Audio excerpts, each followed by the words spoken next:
पुणे जिल्ह्यातील व इंदापूर तालुक्यातील NS हायस्कूल व कनिष्ठ महाविद्यालय निमसाकर सादर करत आहे माहितीपट किल्ले प्रतापगड। खरं तर सातारा जिल्ह्यातील जावळी या ठिकाणचा हा किल्ला आहे आणि सगळ्यांना आपल्याला माहितीच आहे की छत्रपती शिवाजी महाराजांनी या किल्ल्याच्या पायथ्याशी अफजलखानाचा कोतळा बाहेर काढला होता। हा त्यांचा खूप मोठा प्रताप होता आणि म्हणून या किल्ल्याला प्रतापगड असे नाव दिले गेले होते। प्रतापगड हा किल्ला समुद्र सपाटीपासून 3500 फूट उंच असलेला किल्ला आहे। तब्बल 52 एकराचा हा निसर्गरम्य परिसर आहे। शत्रूच्या मनात धडकी बसवणारी उंची आहे। सभोवताली जावळीचं किर्र असं जंगल आहे आणि महाराजांनी अफजलखानाचा कोतळा काढला हीच ती जागा।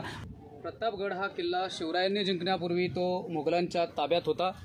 जावळीचा चंद्रराव मोरे जो आदिलशहाचा सुभेदार होता, महाराजांनी त्यांना विनंती केली की तुम्ही हिंदू आहात, स्वराज्यामध्ये सामील व्हा, परंतु त्यांनी ते ऐकलं नाही। त्यामुळे महाराजांनी या किल्ल्यावरती स्वारी केली। इकडे चंद्रराव मोऱ्यांचा पराभव झाला आणि या प्रित्यर्थ बेगमने शिवरायांना मारायचा असा विडा उचलायला लावला आणि हा विडा अफजलखानाने उचलला आणि त्यानंतर याच प्रतापगडावरती शिवरायांनी अफजलखानाचा कोतळा बाहेर काढला आणि सह्याद्रीच्या नरसिंहाचा प्रकार अवघ्या जगाने पाहिला। मित्रांनो, प्रतापगडाला एकूण 475 पायऱ्या आहेत आणि त्यापैकी 96 पायऱ्या चढून वरती आल्यानंतर पुढील प्रवेशद्वार आहे। त्या ठिकाणी भवानी मातेच्या मंदिराकडे जाणारा रस्ता आहे। हे भवानी मातेचं मंदिर आहे पहा। आणि मित्रांनो, प्रतापगड किल्ल्यावर असणारा पाण्याचा तलाव देखील या ठिकाणी आहे। प्रतापगड किल्ल्यावर काही ठिकाणी केदारेश्वरचं मंदिर आहे।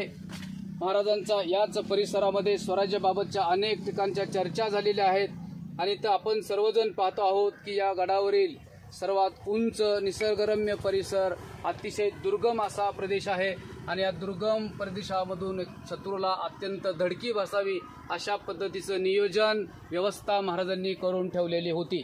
असा हा महाराजांच्या जीवनातला अत्यंत प्रतापी किल्ला आहे। एक अतिशय अविस्मरणीय असा प्रसंग या ठिकाणी टिपला गेलेला आहे।